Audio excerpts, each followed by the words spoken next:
आज वो पहली बार फैजाबाद से लखनऊ आई थी। ये फासला ज़्यादा तो नहीं था, लेकिन ज़िंदगी में उसने कभी भी अपनी आंटी के यहाँ कदम नहीं रखा था। हालांकि उसकी आंटी प्रमिला जी हमेशा आती थी अपने ड्राइवर के साथ। बहुत सलीकेदार औरत जो उससे बहुत प्यार से मिला करती थी। रुबीना के पापा का बचपन में ही देहांत हो गया था, जिसकी वजह से उसकी माँ कुसुम हमेशा के लिए अपने मायके में आकर बस गई थी। प्रमिला और कुसुम जी बचपन के दोस्त थीं और अड़ोस पड़ोस में ही रहती थी। प्रमिला जी की शादी एक बहुत अच्छे और रईस घराने में हुई थी, जबकि कुसुम जी की शादी मिडिल क्लास राजीव कुमार से हुई थी। जब रुबीना का जन्म हुआ तो राजीव कुमार बहुत खुश हुए थे। दो बेटों के बाद बेटी के आने से उनके घर में जैसे खुशियों की लहर दौड़ गई थी। उनका पूरा विश्वास था कि उनकी बेटी रुबीना एक दिन उनका नाम रोशन करेगी, मगर वक्त ने करवट बदली और जब रुबीना महज 10 साल की थी तभी एक सड़क हादसे में राजीव कुमार का देहांत हो गया। उस हादसे ने सब कुछ बदल दिया। कुसुम अपनी बेटी को लेकर मायके लौट गई और फिर वहीं रहने लगी। नानी का देहांत तो पहले ही हो चुका था और नाना अमर प्रताप अब बूढ़े हो चुके थे।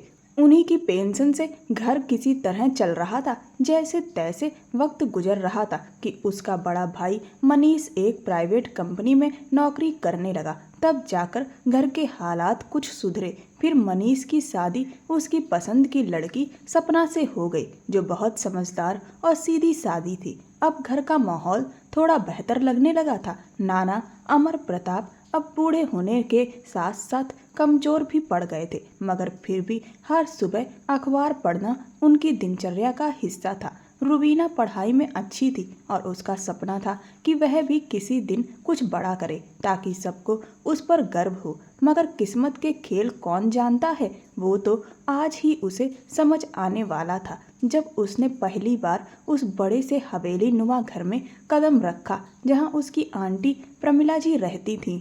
उसका दूसरा भाई प्रमोद अपनी यूनिवर्सिटी के आखिरी साल में था। वहीं रुबीना ने बीएससी पूरी कर ली थी और अब उसे लखनऊ यूनिवर्सिटी में स्कॉलरशिप पर आगे की पढ़ाई करने का मौका मिला था। उसका मन था कि वो यूनिवर्सिटी के हॉस्टल में ही रहे ताकि उसे पढ़ाई पर ज़्यादा ध्यान देने का मौका मिले, मगर उसकी आंटी प्रमिला जी ने साफ मना कर दिया था और कहा था कि वो उनके घर में ही रहेगी। माँ कुसुम के कहने पर वो मन मार कर उनकी बात मान गई थी और अब यहाँ आ पहुँची थी। लेकिन जैसे ही उसने प्रमिला जी का घर देखा तो उसके कदम अपने आप रुक गए। इतना बड़ा, इतना शानदार घर देखकर उसका दिल धक से रह गया। उसे यकीन नहीं हो रहा था कि उसकी आंटी इतने बड़े और अमीर घराने से ताल्लुक़ रखती हैं। वो धीरे धीरे डरते हुए अंदर दाखिल हुई तो देखा कि प्रमिला जी किसी से फ़ोन पर बात कर रही थी। उसने नमस्ते की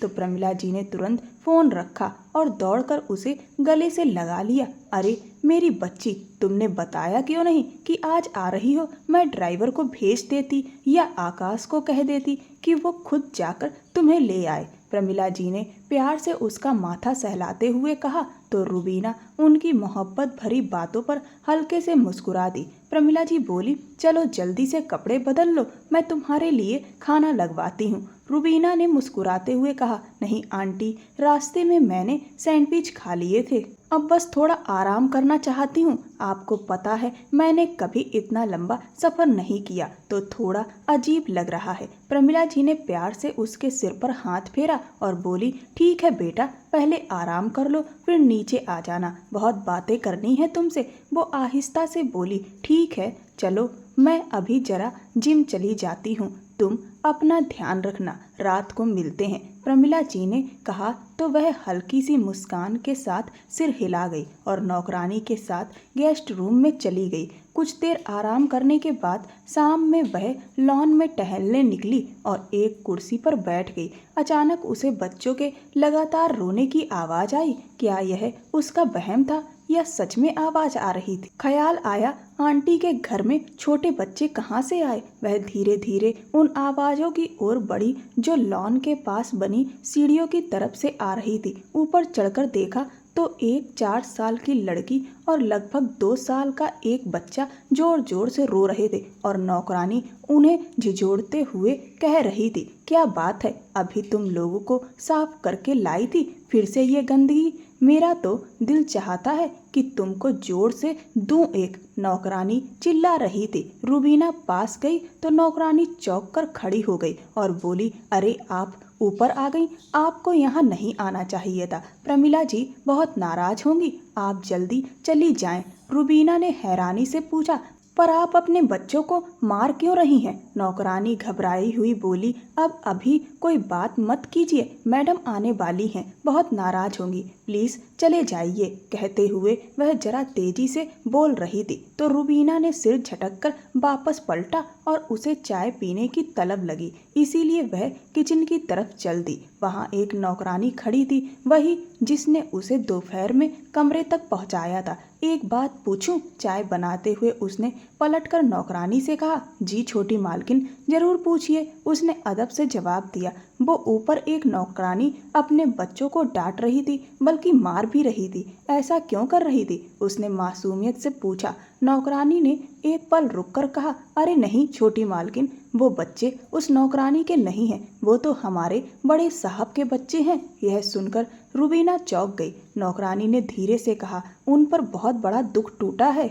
बड़े साहब की बीवी उन्हें 2 साल पहले छोड़कर चली गई थी। जब उनका छोटा बेटा हुआ था तब से बेचारे अकेले ही दोनों बच्चों को संभालते हैं। ऑफिस का काम भी ज्यादातर घर से ही करते हैं ताकि बच्चों की देखभाल कर सकें। जब बहुत जरूरी होता है तभी कुछ घंटों के लिए बाहर जाते हैं। रूबीना ने हैरानी से कहा, लेकिन आंटी का तो एक ही बेटा है ना, आकाश, और जहाँ तक मुझे याद है उनकी तो अभी शादी भी नहीं हुई। नौकरानी ने आसपास नजर दौड़ाई और फिर धीरे से बोली, वो बड़े साहब की पहली बीवी से हैं और ये जो अभी हैं यानी प्रमिला जी, ये उनकी दूसरी बीवी हैं। प्लीज छोटी मालकिन, आप ज़्यादा सवाल मत कीजिएगा। बड़ी मालकिन यानी प्रमिला जी को उन बच्चों से बहुत नफरत है। अगर उन्हें पता चल गया कि आपने ये बातें सुनी हैं तो बहुत नाराज होंगी। ये सुनकर रूबीना कुछ पल के लिए ठिठक गई। उसके मन में कई सवाल उठने लगे। वो चुपचाप चाय का कप लेकर बाहर आकर लॉन में बैठ गई, पर उसका मन बेचैन था। उसके कानों में अब भी उन बच्चों के रोने की आवाज़ गूंज रही थी। वो सोचने लगी कि आखिर क्या एक औरत बच्चों से इतनी नफरत कर सकती है? फूलों के पास रखे कप से चाय की भाप उठ रही थी, मगर उसका ध्यान कहीं और था। उसने घड़ी देखी, फिर बिना सोचे समझे उसके कदम फिर से उसी दिशा में बढ़ गए, ऊपर की मंजिल की तरफ। जब वो पहुंची तो देखा कि अब बच्चे चुपचाप खेल रहे थे। उनके पास दूध की बोतलें रखी थी, शायद अभी अभी उन्हें दूध पिलाया गया था। कमरे में सन्नाटा था, लेकिन उस सन्नाटे में भी कुछ अनकहा सा था, जैसे हर दीवार कोई राज छुपा रही हो। मगर जब उसने दूध की बोतलों की हालत देखी तो उसे बहुत अफसोस हुआ। हाय प्यारे बच्चे, उसने उस 4 साल की बच्ची के पास जाकर प्यार से कहा तो वो घबराकर अपनी गुड़िया को सीने से लगाकर उसे देखने लगी।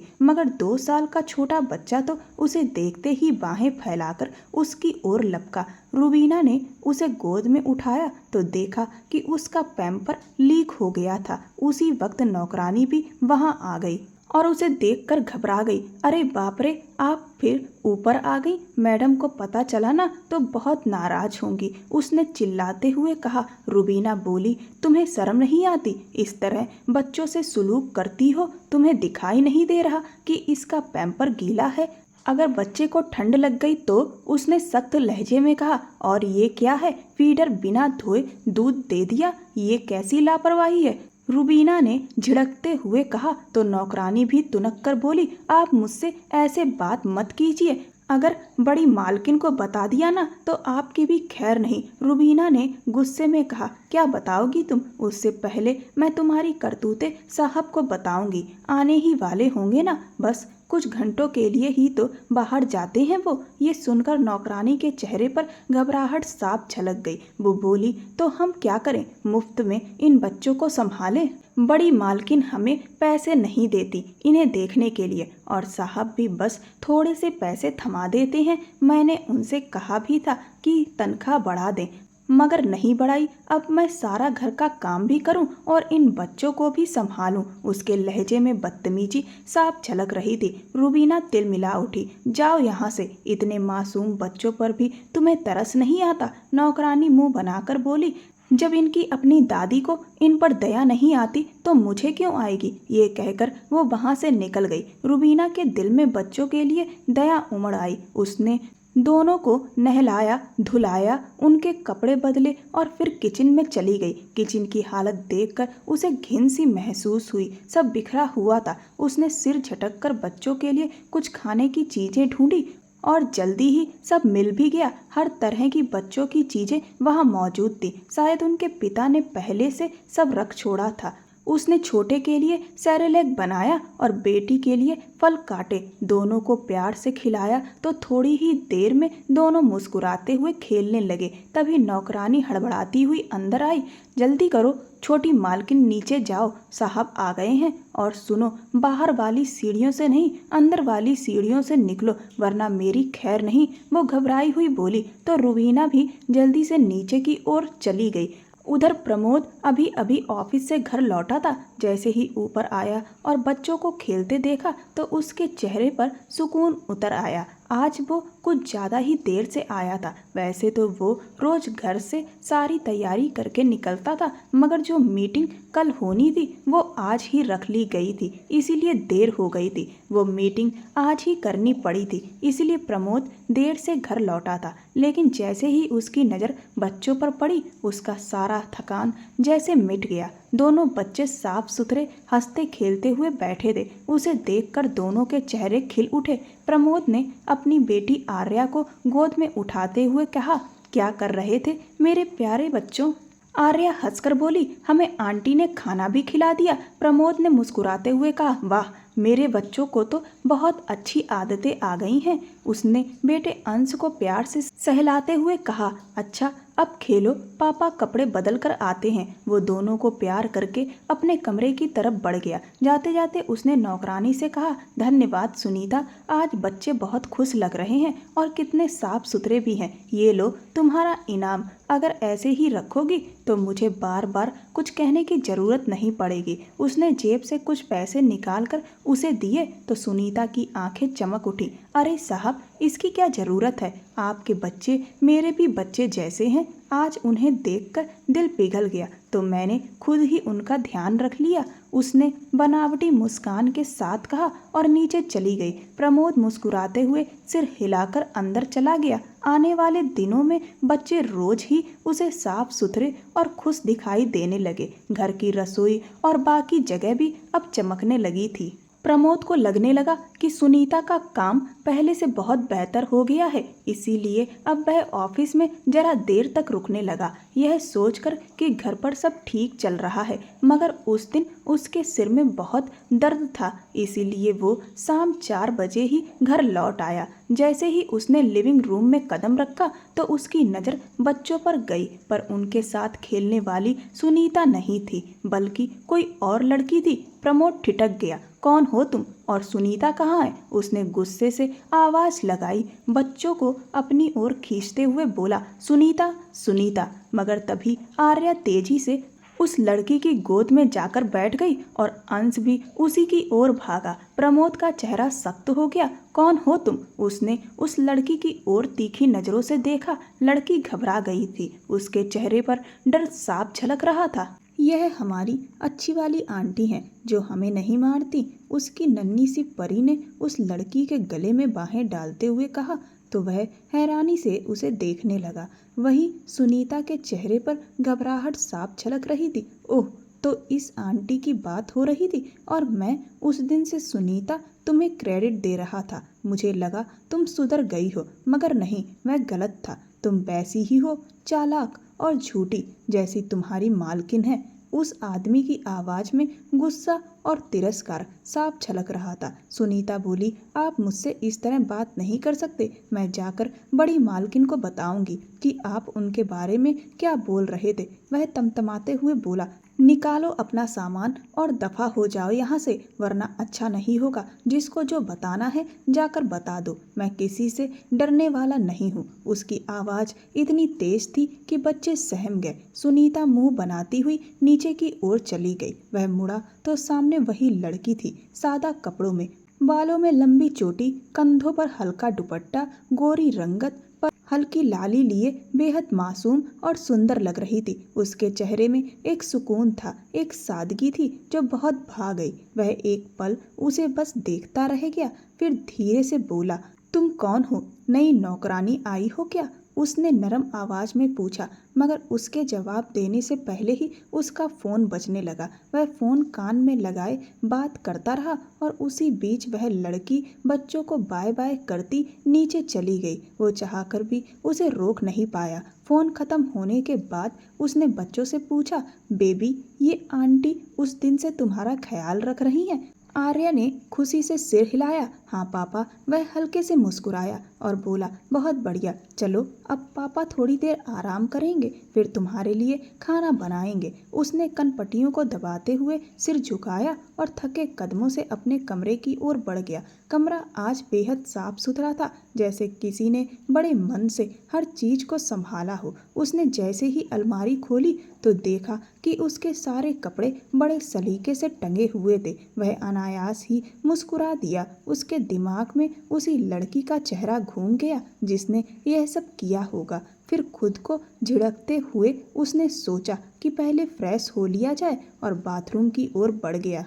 उधर रुबीना काफी देर से बाहर इधर उधर टहल रही थी। आज उसकी जान तो बच गई थी, लेकिन मन में एक डर समा गया था। उसे लग रहा था कि अगर प्रमोद को यह पता चल गया कि वह प्रमिला जी की जानने वाली है तो कहीं वो उससे नफरत ना करने लगे और शायद बच्चों से मिलने से भी मना कर दे। कुछ देर बाद नौकरानी ने आकर कहा कि रुबीना जी, मैडम बुला रही हैं, बाहर आ जाओ। वह धीरे धीरे बाहर आई तो देखा सोफे पर एक युवक बैठा हुआ था। उसे देखते ही वह मुस्कुराकर खड़ा हो गया और बोला, वाओ, ये तो वाकई बहुत खूबसूरत है मॉम, जैसे कोई परियों की दुनिया से आई हो। रुबीना हल्का सा मुस्कुराई और जब उसने मॉम कहा तो उसे समझ आया कि ये आकाश है। कैसे हैं आप आकाश जी? उसने धीरे से कहा। आकाश हंस पड़ा और बोला, अरे प्लीज जी मत कहो, बस आकाश बोलो। वह मजाकिया लहजे में बोलता जा रहा था और उसकी निगाहें बड़ी बेबाकी से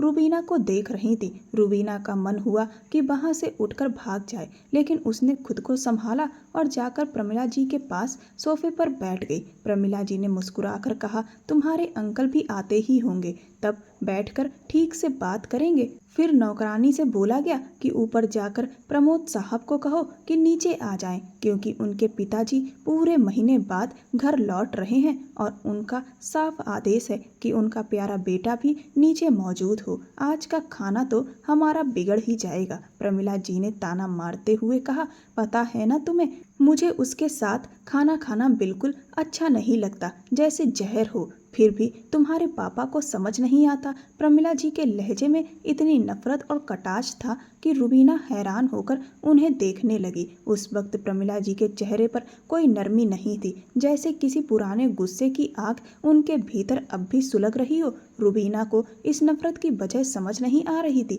इसीलिए उसने मन ही मन ठान लिया कि किसी भी हाल में उस शख्स से आमना सामना नहीं करेगी।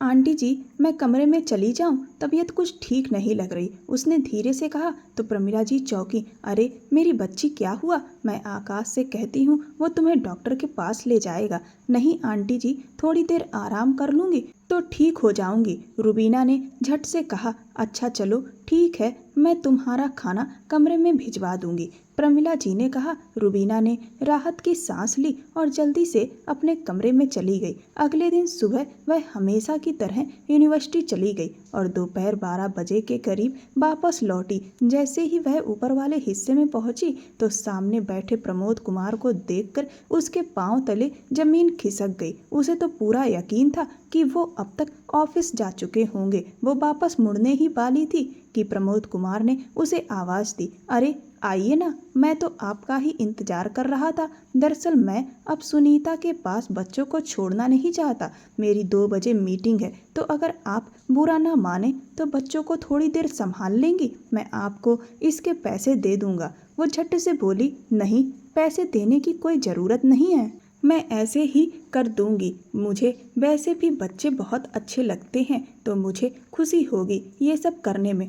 प्रमोद ने सिर हिलाया, नहीं, ऐसा नहीं चलेगा। मेहनत की कीमत तो मिलनी चाहिए। वैसे आपने बताया नहीं, आप यहाँ नई काम वाली आई हैं क्या? उसके सवाल पर रुबीना का दिल धक्क से रह गया। अगर वो सच बोलती तो शायद उसे बच्चों से मिलने ही नहीं दिया जाता। इसीलिए उसने सिर झुकाकर कहा, जी, और बात वहीं ख़त्म कर दी। अच्छा, आप बस मेरा और बच्चों का ही काम देख लीजिए और यहीं मेरे हिस्से में रहिए। मैं आपकी सैलरी दे दूंगा, प्रमोद ने साफ लहजे में कहा। और रही बात प्रमिला जी की, तो उन्हें साफ कह दीजिएगा कि अब आप उनके यहाँ काम नहीं करेंगी। नहीं, शाम को उनका थोड़ा काम होता है, तो मैं दिन में आपका काम कर लूँगी। रुबीना ने जल्दी से जवाब दिया, ठीक है। प्रमोद ने मुस्कुराते हुए कहा, अच्छा, खाना वाना बना लेती हैं ना आप? अगर बुरा ना लगे तो मेरे आने से पहले खाना भी बना दिया करें। असल में दफ्तर से लौटते हुए बहुत थक जाता हूँ। वो जल्दी से बोला, ठीक है, आप बस मुझे मेन्यू बता दीजिएगा। रुबीना ने सिर झुकाते हुए कहा, जी, आप जो कहेंगे मैं बना दूंगी। वो झूठ बोलते हुए उसकी आंखों में नहीं देख पा रही थी। प्रमोद ने मुस्कुराकर कहा, मैं ज़्यादा पकवान नहीं खाता, बस एक ही चीज़ बना लिया करें जो मन हो। फ्रिज में सारी सब्जियां और बाकी ज़रूरी सामान रखा है। वो उसे ये सब बताते हुए उठ गया और कमरे की तरफ चला गया। कुछ देर बाद वो तैयार होकर ऑफिस निकल गया। जाते जाते उसने एक नज़र पीछे डाली। रुबीना बच्चों के साथ मुस्कुराते हुए खेल रही थी। उसके चेहरे पर सुकून था। प्रमोद ऑफिस पहुंचा, मगर उसका मन बार बार घर की तरफ चला जा रहा था। अब उसके दिल में एक अजीब सा सुकून था। घर अब घर जैसा लगने लगा था, वरना इससे पहले उसने कभी ऐसा महसूस नहीं किया था। उसकी सौतेली माँ प्रमिला जी ने कभी उसे अपना बेटा नहीं माना था, हमेशा नफरत और ताने ही दिए थे। फिर जब उसने अपनी पसंद से शादी की तो लगा था जिंदगी सुधर जाएगी, पर कुछ ही सालों में वो भी उससे ऊब गई। उसे तो बस अपने शौक की परवाह थी। प्रमोद एक ऐसी लड़की चाहता था जो घर को घर समझे, जो बच्चों से प्यार करे, मगर पूनम के ख्वाब किसी और दुनिया के थे। और जब वो दूसरी बार पेट से हुई, बच्चे को जन्म देने के कुछ ही दिन बाद वो उसे और बच्चों को छोड़कर चली गई थी। आज पूनम अपने दूसरे पति के साथ खुशहाल जिंदगी बिता रही थी और प्रमोद अब भी अधूरा था। वो यही सोचता, उसकी जिंदगी में कोई ऐसा क्यों नहीं आया जो सच में उसका अपना हो, जो उसके साथ सच्चाई और अपनापन से जुड़ा हो। लेकिन अब उसे लगने लगा था कि शायद उसकी तलाश खत्म हो गई है। वो चाहे एक नौकरानी ही थी, पर उसके दिल को छू चुकी थी। उसने तय कर लिया था कि वो जल्द ही प्रमिला जी से बात करके रुबीना को अपनी पत्नी बनाएगा। अगर ये कहा जाए कि उसे पहली नज़र में ही उससे प्यार हो गया था, तो यह बिल्कुल सही होगा। रुबीना को ऊपर के हिस्से में आए हुए कुछ दिन हो चुके थे। वो हर दिन चुपके से आती और चुपके से ही चली जाती। प्रमिला जी को इसका जरा भी अंदाजा नहीं था। उस दिन जब प्रमोद नीचे आया तो उसे जरा भी भनक नहीं थी कि प्रमिला जी के सामने वो लड़की बैठी मिलेगी। वो अपने ख्यालों में डाइनिंग हॉल में पहुंचा और सबको हेलो करते हुए जैसे ही बैठा, प्रमिला जी के मीठे लहजे में बोले गए शब्द सुनकर चौंक गया। आओ बेटा, बैठो, खाना ठंडा हो जाएगा। फिर उन्होंने मुस्कुराते हुए कहा, ये मेरी सहेली की बेटी है, हमारे आकाश की होने वाली पत्नी। प्रमिला जी की बात सुनकर प्रमोद को ऐसा लगा जैसे किसी ने उसके सिर पर पूरा बम गिरा दिया हो। वो हैरानी से रुबीना की ओर देखने लगा, जो नजरें झुकाए चुपचाप उसके सामने वाली कुर्सी पर आकर बैठी थी। प्रमोद का गला सूख गया। उसने बिना कुछ कहे प्लेट किनारे रख दी और उठ खड़ा हुआ। अरे, कहाँ जा रहे हो बेटा? खाना तो खाओ, और वो जो बात करनी थी तुम्हें मुझसे, वो भी कर लो, कुमार साहब ने कहा। प्रमोद ने भारी आवाज में कहा, अब कोई ज़रूरत नहीं है बाबा, जो बात करनी थी उसका जवाब मुझे मिल गया। और मैंने खाना खा लिया था ऑफिस से आकर, तो इसीलिए अब इतनी भूख नहीं है। वो आहिस्ता से कहता हुआ उठकर वहाँ से निकल गया। रुबीना होंठ दबाती हुई बेदिली से चम्मच प्लेट में चलाती रही, मगर उसके दिमाग में यह बात घूम रही थी कि प्रमिला जी ने उसे आकाश की दुल्हन क्यों कहा। खाने से फुर्सत पाने के बाद वह प्रमिला जी के पास आई। आंटी, आपने कहा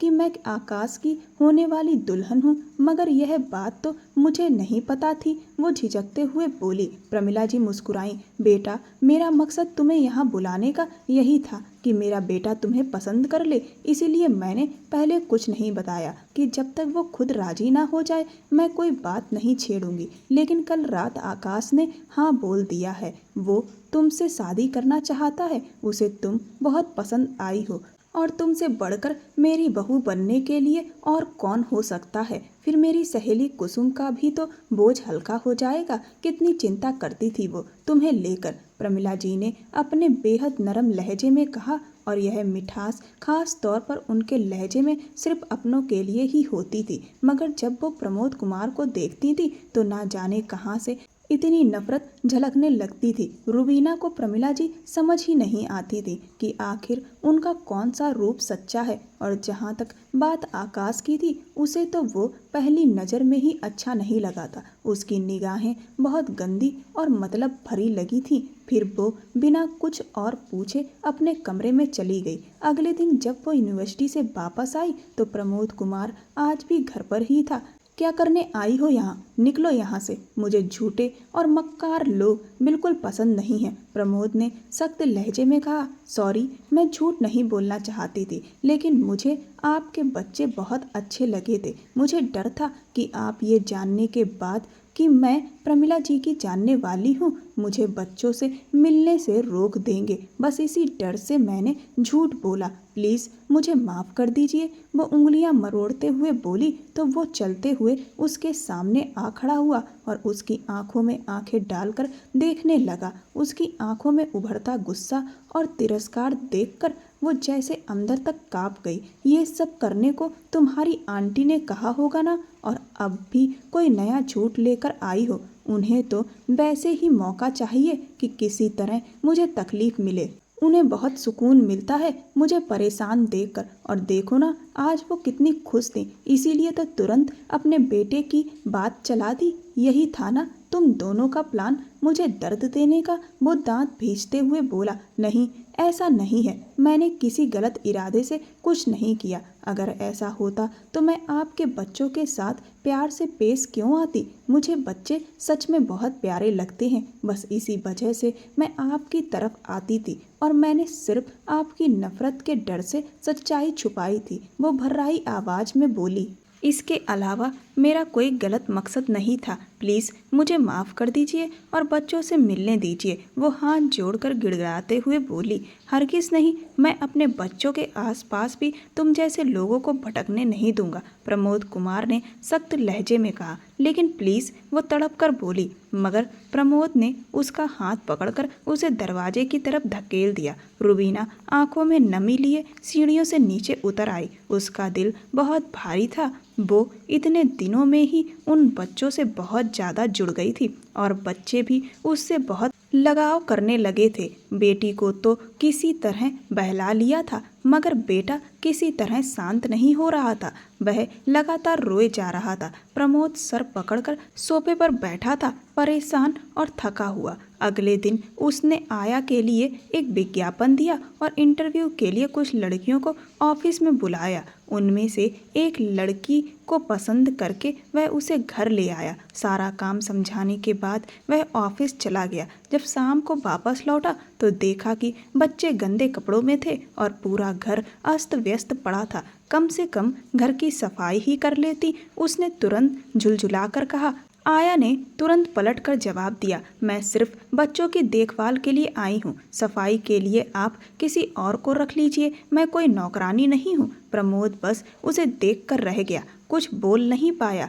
आर्या वैसे तो बड़ी समझदार थी। वो चुपचाप खिलौनों से खेलती रहती थी, मगर इन दिनों वो भी कुछ उदास रहने लगी थी। एक दिन प्रमोद उसे लेकर छत पर गया था, तभी नीचे लॉन में खड़ी रुबीना पर उसकी नज़र पड़ी। आर्या उसे देखकर उत्साहित होकर जोर जोर से रुबीना आंटी पुकारने लगी। प्रमोद घबराकर उसे तुरंत अंदर ले आया और सोफे पर बैठाकर डांटने लगा। कितनी बार कहा है किसी अनजान से बात नहीं करते। उसकी सख्त आवाज़ सुनकर आर्या सहम गई और रोने लगी। वो उसे डांट डपट कर सुला तो चुका था, मगर वो अब भी सोते हुए हिचकियां भर रही थी। उसे यूं हिचकियां लेते देखकर प्रमोद कुमार की आंखों में नमी सी आ गई, लेकिन वो जानता था कि अपने बच्चों को एक बड़ी तकलीफ से बचाने के लिए उसे ये छोटी सी तकलीफ देना जरूरी है। उसके मन में अब भी यही धारणा थी कि रुबीना भी वैसी ही होगी जैसी प्रमिला जी हैं। प्रमोद का बचपन भी तकलीफ़ों से भरा था। उसकी माँ तब गुजर गई थी जब वो सिर्फ 2 साल का था। फिर जब वो 8 साल का हुआ तो उसके पिता ने बताया कि वो दूसरी शादी करने जा रहे हैं। प्रमोद बहुत खुश था। उसे लगा कि अब उसे माँ का प्यार मिलेगा, मगर प्रमिला जी ने अगले ही दिन उसे डांटकर अलग कर दिया और साफ साफ कह दिया कि वो इस बच्चे की जिम्मेदारी नहीं उठा पाएंगे। उसके पिता जो उस वक्त प्रमिला जी की मोहब्बत में पूरी तरह डूबे थे, बिना कुछ सोचे समझे प्रमोद को बोर्डिंग स्कूल भेज दिया। उसने वहाँ पूरे 10 साल गुजारे। वो बहुत समझदार और होशियार छात्र था, मगर धीरे धीरे अकेलापन उसका साथी बन गया। जब कभी छुट्टियों में वह घर आता तो देखता कि प्रमिला जी अपने बेटे आकाश पर कितना प्यार लुटाती हैं, जिससे उसके दिल में एक टीस उठती। उसका मन करता कि वो भी माँ कहकर गले लग जाए, मगर प्रमिला का सख्त और बेरहम स्वभाव उसे हमेशा रोक देता था। वो उससे खुलकर नफरत करती थी और यह बात छिपाने की कोशिश भी नहीं करती थी। उसके पिता कई बार उन्हें समझाने की कोशिश करते, मगर प्रमिला जी के ताने और गुस्से के आगे वो भी चुप रह जाते। आखिर प्रमोद पढ़ाई के बहाने लंदन चला गया। वहाँ उसने खुद को पूरी तरह काम में झोंक दिया और जब वापस लौटा तो अपनी पसंद की लड़की से शादी कर ली। मगर वह रिश्ता भी ज़्यादा दिन नहीं टिक सका, क्योंकि वो लड़की प्रमोद से मोहब्बत नहीं करती थी, बल्कि सिर्फ उसके पैसों से मतलब रखती थी। मगर कुछ समय बाद ही प्रमोद कुमार को एहसास हो गया कि उस घर में सिर्फ प्रमिला जी का ही राज चलता है और वो खुद वहाँ एक मेहमान से ज़्यादा कुछ नहीं है। उसकी कोई अहमियत नहीं थी। इसीलिए उसकी पत्नी ने भी एक बहाना बनाकर उसे छोड़ दिया। उसके बाद प्रमोद ने ठान लिया कि अब वह कभी किसी औरत को अपनी ज़िंदगी में जगह नहीं देगा। लेकिन फिर उसकी ज़िंदगी में रुबीना आई और एक बार फिर उसे लगा जैसे उसकी सूखी ज़िंदगी में फिर से रंग लौट आए हों। मगर किस्मत ने फिर उसे धोखा दिया। उसे लगा जैसे उसकी किस्मत में सिर्फ दर्द और धोखे ही लिखे हैं। वह अपने अतीत की यादों में खोया हुआ खिड़की के पास आकर खड़ा हो गया। उसके चेहरे पर आंसू बह रहे थे। उसने आंसू पोंछे और गहरी सांस लेते हुए अपने भीतर की घुटन को कम करने की कोशिश की, लेकिन वो बेचैनी और बढ़ती जा रही थी।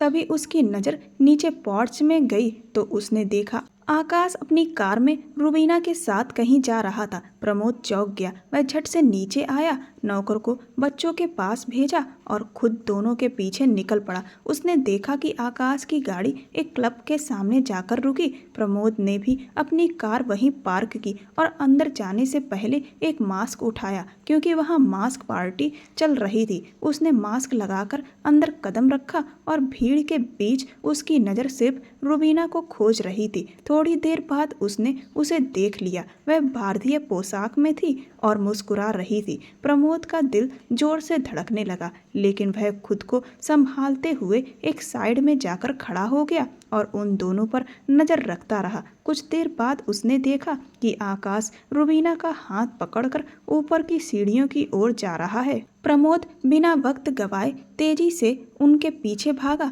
मगर जब तक वह कॉरिडोर तक पहुंचा दोनों गायब हो चुके थे। वह घबराकर इधर उधर देखने लगा और मन ही मन बुदबुदाया, आकाश, अगर तुमने उसके साथ कुछ गलत करने की कोशिश की तो मैं तुम्हें छोड़ूंगा नहीं। उस वक्त वह यह भी भूल गया था कि रुबीना तो आकाश की मंगेतर है। उसे बस इतना याद था कि वो लड़की आकाश जैसे गिरे हुए इंसान के साथ नहीं हो सकती। कुछ देर बाद उसे कमरे से एक जोरदार चीख की आवाज़ सुनाई दी और दरवाज़ा खुला। रूबीना घबराई हुई और बदहवास सी हालत में भागती हुई बाहर निकली और प्रमोद कुमार से जोर से टकरा गई। पीछे से आकाश भी नशे में धुत लड़खड़ाता हुआ बाहर आया। अरे प्रमोद, ये मेरी होने वाली बीवी है, आकाश ने लड़खड़ाते हुए कहा ही था कि प्रमोद का गुस्सा फट पड़ा। उसने एक झटके में रूबीना को अपने पीछे किया और जोर से आकाश की नाक पर मुक्का जड़ दिया। आकाश लड़खड़ाता हुआ नीचे गिर पड़ा और बेहोश हो गया। चलो यहाँ से, प्रमोद ने सख्त आवाज में कहा और जल्दी से रूबीना का हाथ पकड़कर उसे बाहर की ओर ले गया। बाहर आकर उसने अपनी कार का दरवाज़ा खोला, मास्क उतारा और फिर गुस्से में रूबीना के कंधों को कसकर पकड़ लिया। तुम्हारे अंदर अक्ल नाम की कोई चीज़ नहीं है क्या? आकाश के साथ आधी रात को क्लब में घूमने आती हो, तुम्हें जरा भी शर्म नहीं आती? उसकी आंखों में गुस्सा और बेचैनी दोनों थे। रूबीना सहम गई, आंखों में आंसू भर आए और वह सिसकते हुए बोली, मैं बेशरम नहीं हूँ, मुझे प्रमिला जी ने भेजा था, मैं तो आना ही नहीं चाहती थी, पर उन्होंने ज़बरदस्ती कहा कि तुम्हारी और आकाश की शादी होने वाली है, थोड़ा वक्त साथ बिताना चाहिए। उन्होंने ही मुझे मजबूर किया और आकाश ने भी कहा था कि बस लंच करेंगे, लेकिन वो ज़बरदस्ती मुझे यहाँ ले आया। अगर आज आप नहीं आते तो न जाने मेरे साथ क्या हो जाता। उसकी आवाज़ काँप रही थी, हिचकियों के बीच टूट रही थी। प्रमोद ने गुस्से में गहरी सांस ली, फिर ठंडी आवाज़ में बोला, खैर करो कि मैं टेरेस पर था और तुम्हें जाते हुए देख लिया। मैं इस नीच इंसान को बहुत अच्छी तरह जानता हूँ, पता नहीं कितनी लड़कियों की ज़िंदगी बर्बाद कर चुका है और तुम जैसी लड़कियाँ जरा सा किसी अमीर जादे को देखकर ही पीछे भागने लगती हैं। उसकी बात सुनकर रूबीना का चेहरा और भी बुझ गया। वो नापसंदगी भरे लहजे में बोली, आप सोचते हैं कि खुद कुछ भी बोलेंगे और मैं बस सुनती रहूंगी? मैं ऐसी लड़की नहीं हूँ, मैंने पहले ही कह दिया है। ना तो मैं किसी अमीर लड़के के पीछे पड़ी हूँ और ना ही मैंने आपको या आपके भाई को फंसाने की कोशिश की है। वो गुस्से में बोली तो सामने खड़े प्रमोद कुमार ने हल्की मुस्कान के साथ कहा, ओ सच में जितनी मासूम तुम दिखती हो उतनी हो नहीं। आखिर प्रमिला जी की जानने वाली हो, कुछ तो प्लान जरूर किया होगा तुमने। वैसे तुम्हारी शादी की बात जो चल रही है उसे लेकर एक बात बता दूं, आकाश तो पहले से ही किसी लड़की के साथ रिश्ते में है, तो बेहतर होगा कि तुम इस रिश्ते को मानो ही मत। रूबीना ने भौएं चढ़ाकर कहा, ये फैसला करने का हक मुझे नहीं है। हमारे घर में बेटियां खुद नहीं, माँ बाप ही फैसला करते हैं। माँ ने प्रमिला जी से बात की थी और उन्होंने हाँ बोल दी तो बस रिश्ता पक्का हो गया। वो धीरे से बोली तो प्रमोद झल्लाकर बोला, तो अपनी माँ को बताओ कि आकाश कैसा आदमी है। रूबीना ने आंखों में आंसू भरते हुए कहा, बिल्कुल बताऊंगी, आज जो उसने मेरे साथ किया है वो सब बताऊंगी। उसने गुस्से में आंसू पोंछे और गाड़ी का दरवाज़ा खोलकर झटके से आगे की सीट पर बैठ गई। प्रमोद ने सिर झटकते हुए गाड़ी स्टार्ट की और बोला, मुझसे डर नहीं लगता तुम्हें? आखिर मैं भी तो मर्द हूँ, मेरी नीयत का क्या भरोसा। रूबीना ने गंभीरता से उसकी तरफ देखते हुए कहा, औरत को अक्सर पहली मुलाकात में ही आदमी की नीयत का अंदाजा हो जाता है। औरत के अंदर एक अतिरिक्त एहसास होता है जिसे सिक्स सेंस कहते हैं। मर्द की नज़रों में क्या है वो पहचान जाती है। आपकी नज़रों में मैंने अपने लिए सिर्फ इज्जत देखी है, इसीलिए मुझे आपसे डर नहीं लगता, लेकिन आकाश की नज़रों में तो मुझे हमेशा ही गंदगी नज़र आती है। वो नम लहजे में बोली, ओ रियली? जब तुम्हें उसकी गलती का अंदाजा हो गया था तो फिर बात मानने की जरूरत ही क्या थी? साफ साफ इनकार नहीं कर सकती थी। वो मुंह बनाकर बोला, मैंने बोला है ना, मैं मजबूर थी। और आपको क्या पता हम लड़कियां किस हद तक मजबूर होती हैं। कई बार हमारे पास कोई और रास्ता ही नहीं बचता, खासकर वो लड़कियां जिनके पेरेंट्स पिछड़ी सोच के होते हैं। उनके सारे फैसले उनके माँ बाप ही लेना चाहते हैं। वो झुलझुलाते हुए बोली, अजीब लोग हो तुम लोग भी। वो बड़बड़ाया और गाड़ी की स्पीड बढ़ा दी। जब वो कुमार मेंशन पहुंचे तो रूबीना जल्दी से गाड़ी से उतरी और अंदर की तरफ बढ़ गई। अगले दिन उसकी माँ कुसुम उसकी सगाई के फंक्शन के लिए आ चुकी थी। माँ, मुझे आकाश से शादी नहीं करनी, प्लीज आप ये सगाई रोक दीजिए, रुबीना ने लगभग रोते हुए कहा। उसकी माँ ने गुस्से में कहा, तुम्हारा दिमाग खराब हो गया है क्या? सारे कार्ड प्रिंट हो चुके हैं और तुमसे पूछकर ही तो मैंने फैसला किया था। रुबीना ने झुलझुलाकर कहा, पूछा कब था आपने? बस बताया था कि रिश्ता पक्का कर दिया है। मुझे नहीं पसंद वो आदमी, बहुत घटिया इंसान है वो। उसकी माँ ने सख्त लहजे में कहा, शर्म नहीं आती अपने होने वाले पति के बारे में ऐसे बोलते हुए? तभी प्रमिला जी वहां आ गईं। उन्होंने सब सुन लिया था। वो रुबीना से बोली, जो कुछ कल तुमने किया है उसके बारे में मैंने अभी तक कुसुम को नहीं बताया है। कुसुम, तुम्हें पता है तुम्हारी बेटी ने कल रात मेरे बेटे को क्लब में बुलाया और आकाश के साथ मारपीट की। तुम्हारी बेटी जिस दिन से यहाँ आई है छुप छुप कर मेरे बेटे प्रमोद से मिलती रहती है। पता नहीं दोनों के बीच क्या रिश्ता था, लेकिन मैंने सब कुछ जानने के बावजूद भी अपने बेटे के लिए तुम्हारी बेटी का रिश्ता मांगा और बदले में ये सिला दे रही है मुझे। तुम्हारी बेटी खुद बदचलन है। प्रमिला जी के ये जहर भरे शब्द सुनकर कुसुम जी के पैरों तले जमीन खिसक गई। रुबीना सन्न रह गई थी, आंखें फटी की फटी रह गईं। उसने कांपती आवाज में कहा, ये गलत है। मेरा प्रमोद कुमार से कोई रिश्ता नहीं था। मैं सिर्फ उनके बच्चों के साथ वक्त बिताती थी। बस रहने दो तुम तो। प्रमिला जी ने बात काट दी। मेरी सहेली की बेटी हो ना, इसीलिए मैंने ये आंखों देखी बात भी निगल ली अपने बेटे के लिए। अब समझाओ अपनी बेटी को कि वो चुपचाप सगाई करे और फंक्शन के लिए तैयार हो जाए। मेरी सोसाइटी में बहुत इज्जत है, ये मत हो कि कहीं ये मुझे बदनाम कर दे। प्रमिला जी ने सख्त लहजे में कहा। रुबीना ने गुस्से और डर के बीच कहा, मैं हरगिज शादी नहीं करूंगी आपके बेटे से। उसका अफेयर किसी और से चल रहा है और आपको पता है उसने मेरे साथ जबरदस्ती की थी इससे पहले कि वो अपनी बात पूरी करती। कुसुम जी ने गुस्से में उसे एक जोरदार थप्पड़ मारा। रुबीना अपने गाल पर हाथ रखे अविश्वास से अपनी माँ को देखती रह गई। कुसुम जी बोली, एक शब्द और मत बोलना, मुझे शर्म आती है कि तुम मेरी बेटी हो। प्रमिला पहले ही मुझे तुम्हारी हरकतों के बारे में बता चुकी है। क्या यही संस्कार दिए थे मैंने तुम्हें, किसी मर्द से अकेले में जाकर मिलने के? कुसुम जी ने उसका हाथ पकड़कर जोर से झिंझोड़ा। रुबीना हक्की बक्की रह गई। उसे यकीन नहीं हो रहा था कि उसकी माँ प्रमिला जी की बातों पर भरोसा कर रही हैं। उसने कांपती आवाज में कहा, माँ, मैं उनसे नहीं मिलती थी। जब वो ऊपर वाले हिस्से में आते थे तो मैं अपने कमरे में लौट आती थी। मैं तो सिर्फ उनके बच्चों के साथ वक्त बिताती थी। आपको पता है ना मुझे बच्चे कितने अच्छे लगते हैं। आप मेरी बात पर यकीन क्यों नहीं कर रही हैं? वो अपनी सफाई में तड़प कर बोलती रही, लेकिन ना उसकी माँ ने सुनी न प्रमिला जी ने। दरवाजे के बाहर प्रमोद कुमार खड़ा था। वो उनकी सारी बातें सुन चुका था। अब उसे उस लड़की पर तरस आने लगा था। उसे यकीन हो गया था कि रुबीना सच कह रही थी। वो सचमुच मजबूर थी। मगर उसे हैरानी हुई कुसुम जी पर, जिन्होंने सबकी बात मान ली लेकिन अपनी बेटी की नहीं। प्रमोद कुमार भारी मन से वहां से चला गया। उसने तय कर लिया कि वो अब चुप नहीं रहेगा,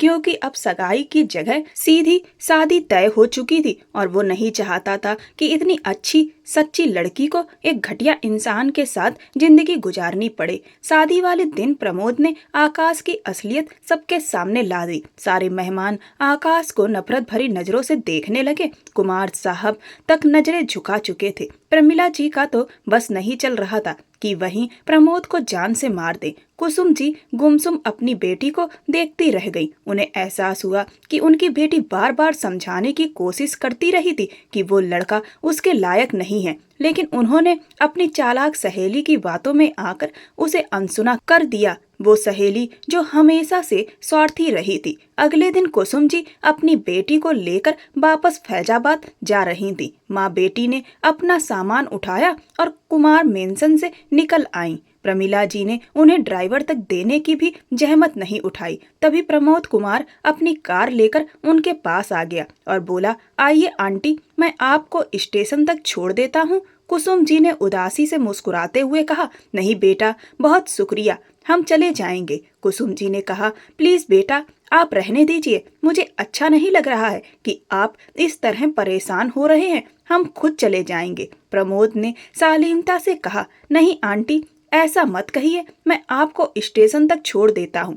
फिर वो उन्हें गाड़ी में बिठाकर स्टेशन तक छोड़ आया और खुद वापस घर लौट आया। लेकिन जब वो घर पहुंचा तो वहां जैसे तूफान मचा हुआ था। प्रमिला जी ने घर में हंगामा खड़ा कर दिया था और उनका बस एक ही कहना था, या तो इस प्रमोद को इस घर से निकालो वरना मैं ये घर छोड़ दूंगी। कुमार साहब बेबस से सोफे पर बैठे थे। प्रमिला गुस्से में बोली, आप करेंगे ये काम या मैं अब इस घर में नहीं रहूंगी।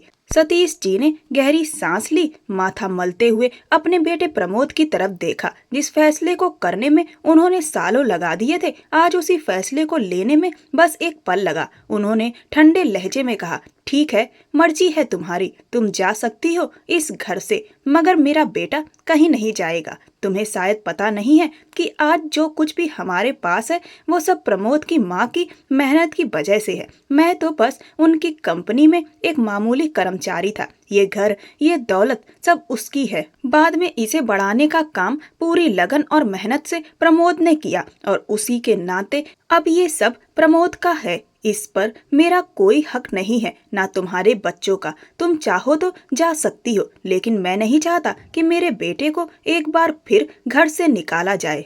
प्रमिला जी ने अविश्वास से उनकी ओर देखा। सतीश जी आगे बोले, अगर तुम्हें इस घर में रहना है तो रहो, नहीं तो मैं भी तुम्हारे साथ चल दूंगा अपने उसी पुराने घर में जहाँ से मैंने जिंदगी की शुरुआत की थी। क्या ख्याल है तुम्हारा? उनके शांत मगर दृढ़ शब्द सुनकर प्रमिला जी जैसे पत्थर बन गई। उनकी आंखें फटी की फटी रह गईं। तुम मजाक कर रहे हो ना? इस सब में मेरे बेटे का भी हिस्सा है ना? प्रमिला जी ने उम्मीद भरी नजरों से सतीश जी की तरफ देखा। सतीश जी ने शांत लहजे में कहा, सिर्फ उतना ही हिस्सा है जितनी मेरी मेहनत थी। लेकिन तुम शायद भूल रही हो कि 2 साल पहले मेरी पूरी कंपनी बंद हो गई थी। मैं पूरी तरह से बर्बाद हो चुका था। उस कंपनी को फिर से खड़ा करने में सारा श्रेय प्रमोद को जाता है। उसी की मेहनत और लगन ने सब कुछ दोबारा से बना दिया। अगर तुम्हें शक है तो तुम चाहो तो सारे पेपर चेक कर सकती हो। उसकी माँ ने अपनी मौत से कुछ दिन पहले ही ये सारी प्रॉपर्टी प्रमोद के नाम कर दी थी। शायद वो मेरी कमजोर नीयत को समझ चुकी थी। मैंने सालों तक इस बात को छिपाए रखा, मगर यही सच है कि ये सारी जायदाद प्रमोद की माँ की थी और अब पूरी तरह प्रमोद की है। मेरे हिस्से में तो बस वो छोटा सा 5 मंजिल का घर है जो मेरे पिता ने छोड़ा था। सतीश जी बोलते जा रहे थे और प्रमिला जी को ऐसा लगा जैसे उनके पैरों तले जमीन खिसक गई हो। वो अब तक जिस जायदाद को अपने बेटे आकाश की समझती रही थी, उसमें आकाश का तो कोई हिस्सा था ही नहीं। प्रमोद चुपचाप खड़ा था। उसके चेहरे से साफ झलक रहा था कि वो ये सच्चाई पहले से जानता था। उसे उसके मैनेजर ने बहुत पहले बता दिया था, लेकिन उसने कभी किसी से इसका जिक्र नहीं किया। वो अपने बड़ों की इज्जत के चलते चुप रहा। प्रमिला जी गुस्से से आग बबूला होकर कमरे में इधर उधर टहलने लगी। उनका बस नहीं चल रहा था कि प्रमोद को कुछ कर दें।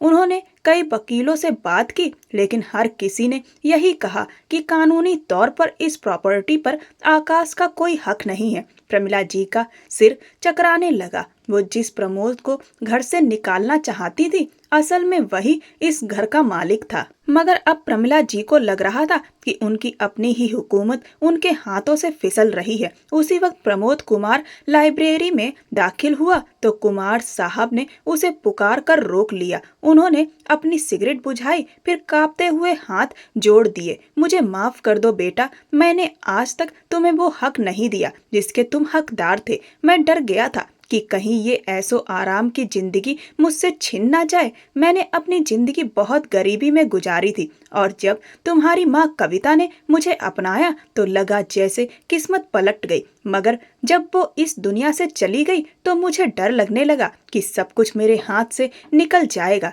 इसीलिए मैं ये सच छुपाता रहा। मुझे माफ कर दो मेरे बेटे। कुमार साहब की आंखों से आंसू बह निकले। प्रमोद ने तुरंत उनके हाथ पकड़ लिए और नम लहजे में बोला, पापा प्लीज इस तरह मत कहिए, मुझे शर्मिंदा मत कीजिए। उसने उन्हें अपने सीने से लगा लिया। कुमार साहब के चेहरे पर जैसे सुकून उतर आया हो। बरसों बाद वो अपने बेटे को दिल से लगा रहे थे और प्रमोद के मन के सारे सिकवे, सारी शिकायतें उस पल में जैसे मिट गए थे।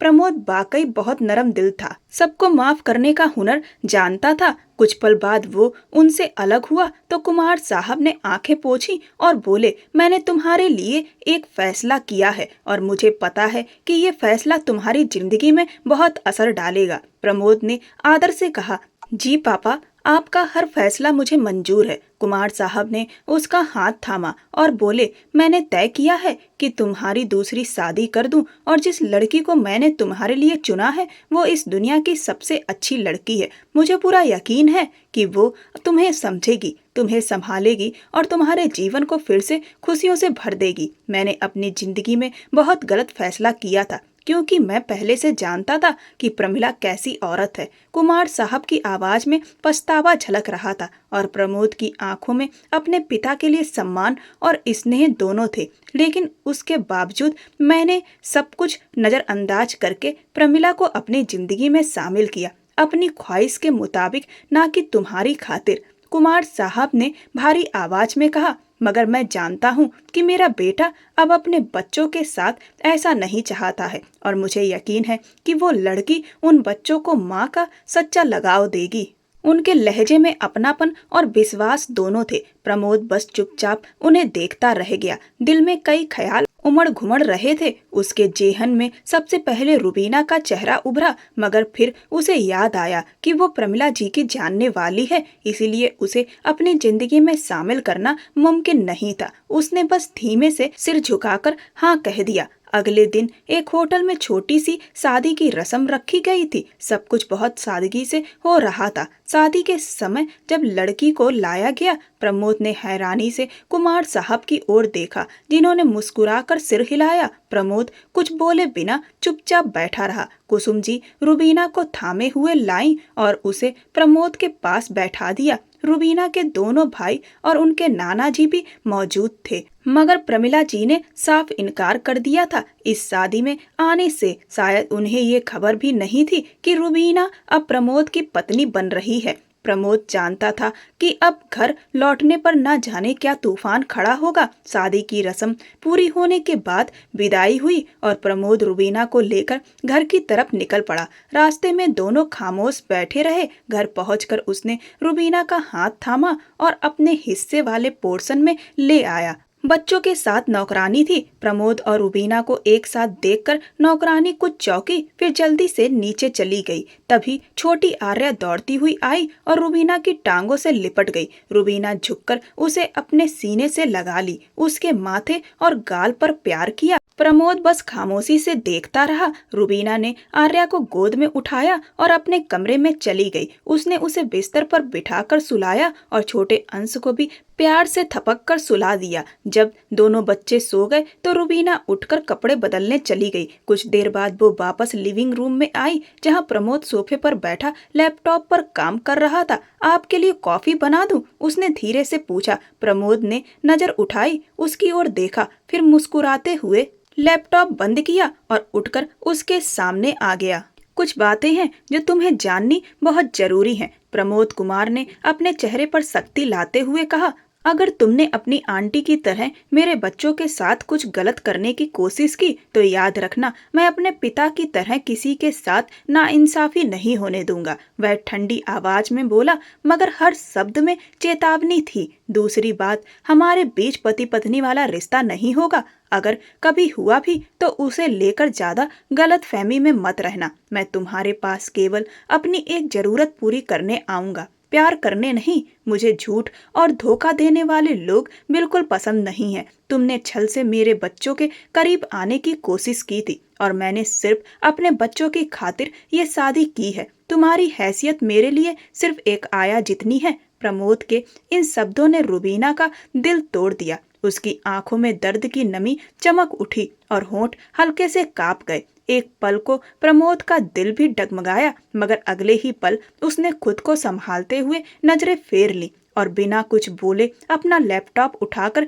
दूसरे कमरे में चला गया। रुबीना कुछ पल खामोश खड़ी रही, फिर धीरे धीरे बच्चों के कमरे की ओर बढ़ गई। उसने देखा आर्या और अंश दोनों सो रहे थे। उसने उनके ऊपर चादर उड़ाई, उनके माथे को प्यार से सहलाया और खुद चुपचाप बाहर आ गई। प्रमोद भी अपने कमरे में पहुंचकर देर तक छत देखता रहा, जैसे कुछ सोच रहा हो। 1 हफ्ता बीत गया। इन दिनों में रुबीना ने घर का पूरा माहौल बदल दिया। जो हिस्सा पहले हमेशा वीरान और ठंडा लगता था, अब वहाँ बच्चों की हंसी खुशी की गूंज थी। प्रमोद जब ऑफिस से लौटता तो उसके थके हुए चेहरे पर मुस्कान आ जाती। साफ सुथरे हंसते हुए बच्चों को देखकर उसकी सारी थकान मिट जाती थी। जब तक वो बच्चों के साथ वक्त बिताता, रुबीना किचन में व्यस्त रहती, उसके लिए खाना तैयार करती। फिर जब वह खाने में लग जाता तो चुपचाप अपने कमरे में चली जाती। दोनों के बीच सीधी बातचीत बहुत कम होती थी। एक अजीब सी दूरी थी,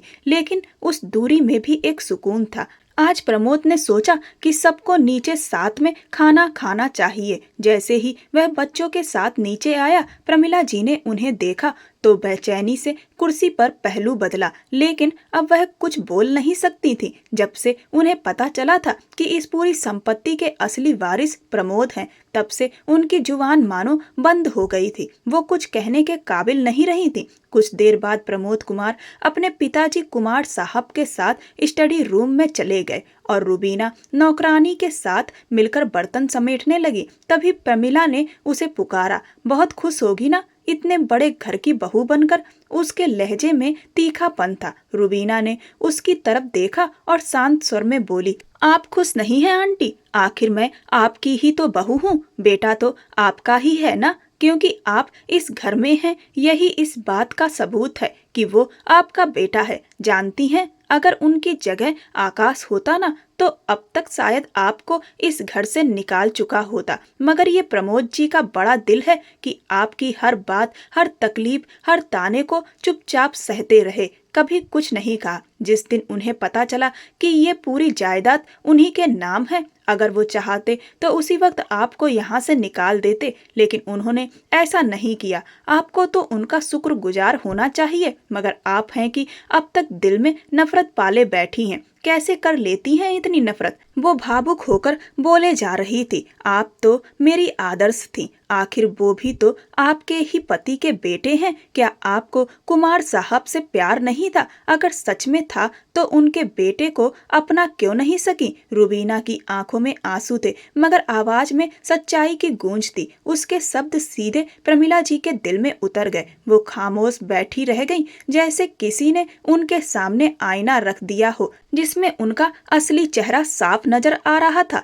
एक ऐसा चेहरा जिसमें नफरत, ईर्ष्या और अंधे अहंकार की परछाई थी, और उस आईने में उन्हें खुद से ज्यादा अपने कर्मों की असलियत दिखी। प्रमिला जी के अपने बेटे ने भी तो अब उनसे मुंह मोड़ लिया था। वाकई रुबीना की बात सच थी। अगर प्रमोद की जगह आकाश होता तो शायद आज वो इस घर से बेघर हो चुकी होती। यह सब महज उनके दिमाग में एक पल के लिए आया और अगले ही पल वह सब भूलकर ताने भरे लहजे में हंस पड़ी। मुझे किसी से प्यार करना नहीं आता और ना ही मैं किसी के लिए खुद को बदलती हूँ, और प्रमोद जैसे इंसान को मैं अपना बेटा मान लूं, जो मेरी सौतन का बेटा है। वो औरत भले मर गई हो, लेकिन मुझे कभी गवारा नहीं हुआ कि मैं अपनी सौतन के बेटे से अच्छा बर्ताव करूं। वो सख्त लहजे में बोली तो रुबीना ने अफसोस से सिर हिला दिया। उसे एहसास हो गया कि प्रमिला जी शायद कभी नहीं बदलेंगी। लिविंग रूम के दरवाजे के कोने में खड़े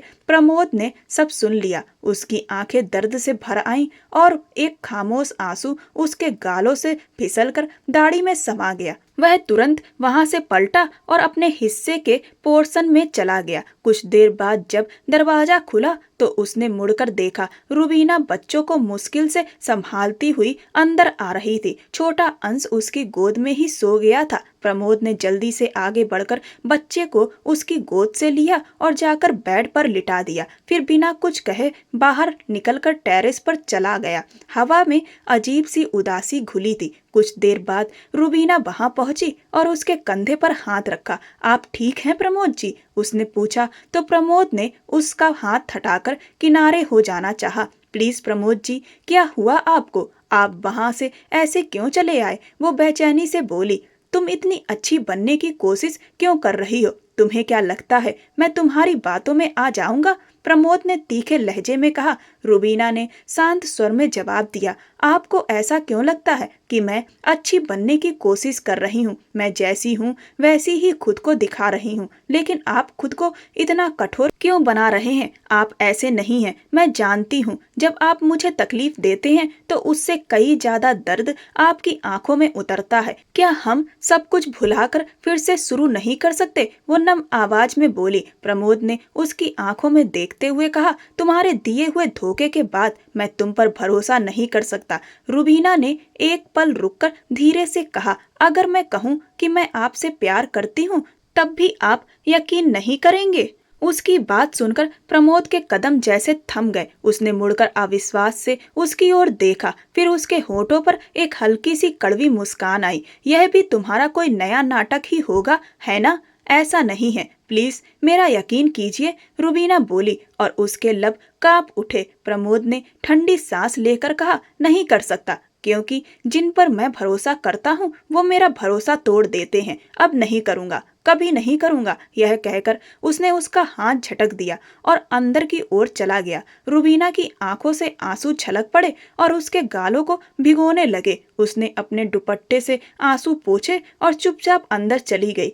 उनकी शादी को 1 महीना हो चुका था, मगर दोनों के बीच अब तक कोई वैवाहिक रिश्ता नहीं बना था। वे एक ही घर में रहते हुए भी एक दूसरे से अजनबियों की तरह थे। आज कुसुम जी शहर से आई थीं और नीचे प्रमिला जी के हिस्से में ही ठहरी हुई थी। रुबीना भी इजाजत लेकर नीचे चली आई। कुछ देर बाद ही आकाश कमरे में दाखिल हुआ। उसने कहा, माँ, मुझे पैसे चाहिए, 1 लाख, जरा जल्दी दीजिए, मुझे दोस्तों के साथ जाना है। आकाश ने इतनी बदतमीजी से कहा कि कमरे की हवा ही तनी हुई लगने लगी। यह क्या तरीका है बात करने का? मेरे पास तो अब कोई पैसे नहीं है, प्रमिला जी गुस्से में चिल्लाई। अरे कैसी माँ हो तुम? अपने बेटे के लिए आज तक कुछ भी नहीं कर सकी? तुम्हें तो मर ही जाना चाहिए। आकाश की आवाज और तेवर दोनों ही कड़वे थे। प्रमिला जी गुस्से में उसे थप्पड़ मारने के लिए आगे बढ़ी तो उसने उनका हाथ पकड़कर जोर से धक्का दिया और प्रमिला जी जमीन की तरफ गिर ही रही थी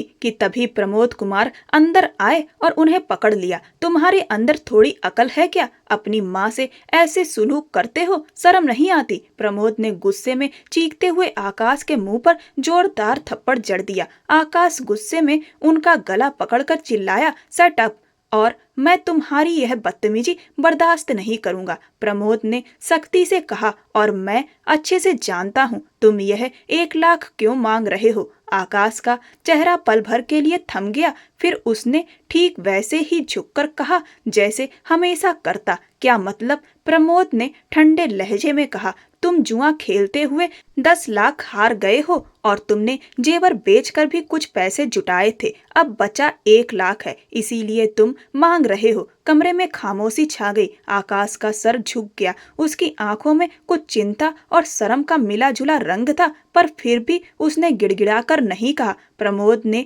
एक पल उसे घूर कर देखा और फिर बोला, फिक्र मत करो, इस बार मैंने यह सब देख लिया है, पर इस घर में ऐसे गंदे खेल नहीं चलने दूंगा। जिसके रुपए तुम्हें देने थे ना, उसे मैं देकर आया हूँ और यह मेरी आखिरी चेतावनी है। आज के बाद अगर तुमने ऐसी कोई हरकत दोबारा की तो याद रखना, मैं तुम्हें इस घर में कदम तक नहीं रखने दूंगा। प्रमोद कुमार ने गुस्से में कहा तो आकाश बड़बड़ाते हुए प्रमिला जी को भला बुरा कहते हुए वहां से चला गया। प्रमिला जी तो बेजान की तरह बैठी रह गईं। आप ठीक है माँ? प्रमोद जमीन पर बैठते हुए उनके घुटनों पर हाथ रखकर बोला। प्रमिला जी ने भरे मन से उसे देखा। वो लड़का जिसे आज तक उन्होंने अपना बेटा मानने से इनकार किया था, वही आज उनके लिए खड़ा था। उनकी इज्जत वैसे कर रहा था जैसे सगी माँ की जाती है। प्रमिला जी खुद को रोक ना सकी। उन्होंने प्रमोद के हाथ थाम कर उन पर सिर रख दिया और फूट फूट कर रोने लगी। मुझे माफ कर दो बेटा, प्रमिला जी ने रोते हुए कहा। ऐसा मत कहिए माँ, माँ बेटों से माफी नहीं मांगती। प्रमोद ने उनका चेहरा पकड़कर आंसू पोंछते हुए कहा तो प्रमिला जी उसके सीने से लिपटकर और ज्यादा रो पड़ी। बार बार वही एक बात, मुझे माफ कर दो बेटा। कुसुम जी और रुबीना ने बड़ी मुश्किल से उन्हें चुप कराया। फिर सब लोग देर रात तक वहीं बैठे बातें करते रहे और उसके बाद ऊपर अपने कमरे में चले गए। 2 दिन और बीत गए। रुबीना अब ज्यादातर नीचे ही रहती थी, सिर्फ रात को ऊपर आती क्योंकि प्रमिला जी को आकाश की याद आती थी और वो रोने लगती थी। आखिरकार बेटा था वो उनका, चाहे जैसा भी था। प्रमोद का बर्ताव अब काफी बदल चुका था। अब वो पहले की तरह ताने नहीं मारता था, ना ही सख्ती से बात करता। उसके लहजे में एक अपनापन आने लगा था। रुबीना ने भी महसूस किया कि प्रमोद की निगाहें अब कुछ कहने लगी हैं। आज तो प्रमोद का दिल जैसे खुद ब खुद रुबीना की तरफ खींचा चला जा रहा था। उसका सधा हुआ अंदाज, उसका स्नेह भरा व्यवहार, आज प्रमोद का मन बहक उठा था। पहली बार उसका मन हुआ कि वो खुद उसके करीब चला जाए। आज पहली बार उनके बीच कोई गलतफहमी या दूरी महसूस नहीं हो रही थी। बस उस पल कुछ सुकून था, जैसे अपने रिश्ते की असलियत अहमियत समझ में आ रही हो। सामने बिस्तर पर लेटी रुबीना थी, वही जो अब उसकी अपनी थी, उसकी जीवन संगिनी, जिसके साथ उसका जीवन साथी वाला रिश्ता जुड़ा था। प्रमोद ने धीरे धीरे कदम बढ़ाए। दोनों तरफ बच्चे सोए हुए थे। उसने धीरे से बेटी को उठाकर दूसरी ओर लिटाया और खुद रुबीना के पास बैठ गया। कमरे की हल्की रोशनी में उसका चेहरा चमक रहा था, बालों में हल्की सी खुशबू आ रही थी। प्रमोद का मन आज अजीब सी बेचैनी से भर गया था। उसने आंखें मूंदकर खुद को शांत करने की कोशिश की, मगर दिल की धड़कनें मानो कुछ और ही कह रही थीं। वह रुबीना को बस यूं ही देखता रहा। उसके चेहरे पर, उसकी सांसों में उसे अपनी दुनिया नजर आ रही थी। इतने वर्षों में पहली बार उसने अपने दिल को इतना करीब महसूस किया। रुबीना ने करवट ली, उसकी नींद टूटी तो उसने देखा कि प्रमोद उसके पास बैठा उसे निहार रहा था। वो एक पल को जैसे ठिठक गई, कुछ कह ना सकी। बस उसकी धड़कनें तेज हो गईं और आंखों में अनकही झिझक तैर गई। उसने प्रमोद के कंधे पर हल्के से हाथ रखा, मानो कहना चाह रही हो, इतना पास मत आओ, मैं संभल नहीं पा रही। प्रमोद ने उसकी आंखों में देखा और धीमे स्वर में कहा, डरिए मत रुबीना, मैं बस आपकी थकान उतार देना चाहता था। दोनों के बीच एक लंबी खामोशी पसर गई, लेकिन उस खामोशी में पहली बार एक सुकून था, एक अपनापन जो उनके रिश्ते को सही मायने में जोड़ गया था। रुबीना ने प्रमोद को रोकने की कोशिश की, मगर वह उसके सामने कुछ बोल ना सकी। उसकी आंखों में झिझक थी, डर था, पर उस डर के पीछे कहीं एक अपनापन भी झलक रहा था। प्रमोद की आंखों में दर्द था, जैसे कुछ खोया हुआ पा लेना चाहता हो। उसने धीरे से कहा, शायद तुम्हें मेरा पास आना अच्छा नहीं लगता, लेकिन मैं क्या करूं, आज अपने दिल को संभाल नहीं पा रहा। रुबीना कुछ पल उसे देखती रही। उसके लहजे में गुस्सा नहीं था, बस बेबसी थी। उसने नजरें झुका ली और उस पल जैसे उनके बीच की सारी दीवारें टूटने लगीं। लंबे समय से जो दूरियां थीं वो मिटने लगीं। प्रमोद ने उसका चेहरा अपने हाथों में लिया और दोनों के बीच एक गहरी खामोशी उतर आई। वो खामोशी जो शब्दों से कहीं ज्यादा कुछ कह रही थी। उस रात किसी ने कुछ नहीं कहा, पर बहुत कुछ कह दिया गया। महीनों की शिकायतें जैसे पिघल गईं और दोनों के दिलों में एक नया सुकून उतर आया। पहली बार उन्हें एहसास हुआ कि उनके रिश्ते में अब नफरत नहीं, बल्कि समझ और अपनापन और प्यार बचा है। दोनों के दिल में एक सुकून भरा सन्नाटा था, जिसमें सिर्फ अपनेपन की धड़कन गूंज रही थी। अगर प्रमोद कुमार उसकी तरफ एक कदम बढ़ाएगा तो फिर 2 कदम रुबीना खुद उसकी ओर बढ़ेगी। आज वह उसकी तरफ ध्यान देकर उसे प्यार दे रहा था, उस रिश्ते को समझ रहा था, तो फिर वह लड़की क्यों उसे खुद से दूर करती। प्रमोद की नजदीकी पर वह खुश थी, बहुत खुश थी कि उसका पति उसे अपना रहा था। मैं तुमसे बहुत मोहब्बत करता हूँ रुबीना, पहली नजर में ही तुम मेरे दिल में उतर गई थी। वो मोहब्बत जिसकी तलाश मुझे हमेशा रही, वो मुझे तुमसे मिली। उसके लहजे में सच्चाई थी, अपनापन था। तुमने मुझे पहली बार बेकरार कर दिया था और तब से मैं तुम्हें अपना बनाना चाहता था, मगर कुछ गलतफहमियां बीच में आ गईं। आज वो सब मिट चुकी हैं। मैं जानता हूँ कि तुम मेरे बच्चों के लिए और मेरे लिए सबसे बेहतर हो। शुक्रिया मेरी जिंदगी में आने के लिए और अपने गलत व्यवहार के लिए दिल से माफी चाहता हूँ। वो धीरे धीरे उसके कानों में कह रहा था। रुबीना भावुक होकर उसके गले से लग गई। प्रमोद ने धीरे से कहा, मेरी तरफ देखो रुबीना, क्या तुम मुझे इजाजत देती हो कि मैं तुम्हें पूरी तरह अपना लूं?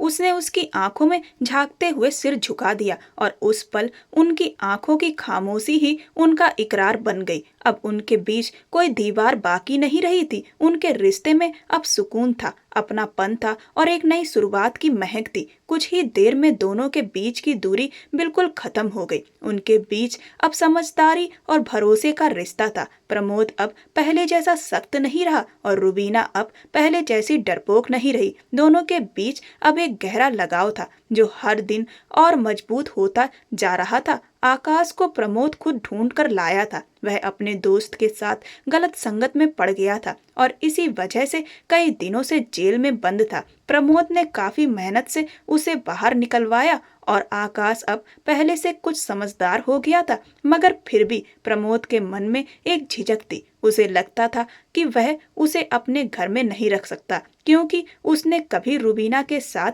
गलत बर्ताव किया था। भले ही वो उनकी शादी से पहले की बात थी, लेकिन प्रमोद के लिए यह बात अब भी बर्दाश्त से बाहर थी। उसे लगता था कि गलती माफ की जा सकती है, लेकिन भरोसा दोबारा आसानी से नहीं बनता। इसीलिए प्रमोद कुमार ने उसे अपने एक दोस्त की निगरानी में लंदन भेजने का फैसला किया था और यह फैसला बिल्कुल सही साबित हुआ। कुछ समय बाद प्रमोद ने वहाँ उसका कारोबार शुरू करवा दिया था और आकाश ने दिल से अपनी गलती मानते हुए प्रमोद और रुबीना दोनों से माफी मांगी थी। दोनों ने उसे माफ कर दिया, मगर इसके बावजूद प्रमोद ने साफ कह दिया था कि अब वह इस घर में वापस नहीं आएगा। इसीलिए कुछ ही समय बाद प्रमिला जी भी लंदन शिफ्ट हो गई ताकि आकाश के साथ रह सकें। कुमार हाउस की रौनकें अब कुछ फीकी पड़ चुकी थी। कभी कुमार साहब भारत में होते तो कभी लंदन चले जाते। इधर प्रमोद और रुबीना अब अपने आने वाले नन्हे मेहमान के इंतजार में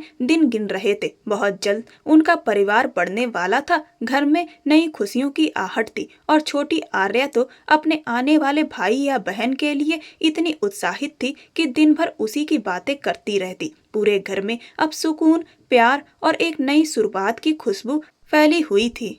प्रमोद की अधूरी जिंदगी अब पूरी हो चुकी थी और मोहब्बत से भर चुकी थी। दोस्तों, आपको यह कहानी कैसी लगी मुझे कमेंट सेक्शन में जरूर बताएं। ये कहानी पूर्णतः काल्पनिक है। ऐसी और भी रोमांचक कहानियों को सुनने के लिए मेरे चैनल के साथ बने रहें। मेरे चैनल को सब्सक्राइब कर वीडियो को लाइक कर दें और वीडियो को ज़्यादा से ज़्यादा शेयर करें। धन्यवाद।